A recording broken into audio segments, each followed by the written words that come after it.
శివుడికి ఎదురుగా రెండు నందులు ఉండటం ఎప్పుడైనా చూసారా మీరు? ఆ విషయం తెలుసుకోవాలంటే ఈ వీడియో మొత్తం చూడండి. తెలంగాణ రాష్ట్రంలో అతి ప్రాచీన దేవాలయాలలో సిరిచెల్మ మల్లికార్జున శివాలయం ఒకటి. ఇది ఆదిలాబాద్ జిల్లా ఇచ్చాడ మండల కేంద్రానికి 15 కిలోమీటర్ల దూరంలో ఉంటుంది. గ్రామానికి దక్షిణం వైపున ఉన్న చెరువులో తూర్పు ముఖంగా నిర్మించబడింది.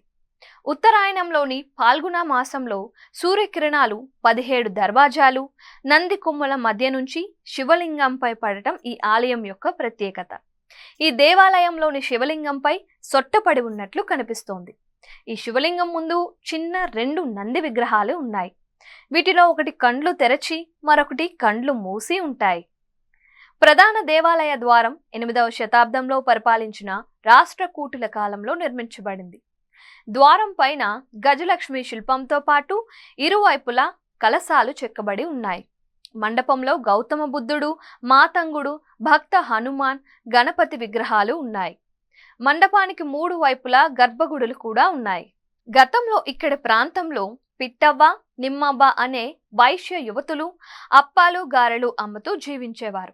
ఒకరోజు వారి వద్దకు అనాథ బాలుడు వచ్చి ఆశ్రమం కావాలని వారిని ఒప్పిస్తాడు. వారి దూడలకు కాపరిగా ఆశ్రయం పొందుతాడు. అప్పట్లో తీవ్ర కరువు రావడంతో ప్రజలు తీవ్ర బాధలను ఎదుర్కొంటారు. వారి ఇబ్బందులు చూడలేకపోయిన ఆ బాలుడు తట్టా పారా చేత పట్టుకొని చెరువును తవ్వి నెత్తిపై మట్టిని మోస్తూ చెరువు కట్టను నిర్మిస్తాడు.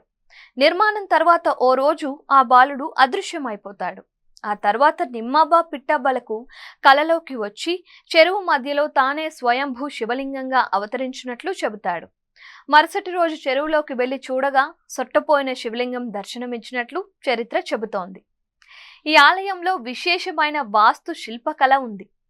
రాష్ట్రకూటులు, చాళుక్యులు, కాకతీయుల కాలంలో నిర్మించినవిగా చరిత్రకారులు చెబుతున్నారు. ఆలయంలో జైన, బౌద్ధ మత ఆనవాళ్లతో పాటు వైష్ణవ, శైవ మతాలకు చెందిన విగ్రహాలు కూడా ఉన్నాయి.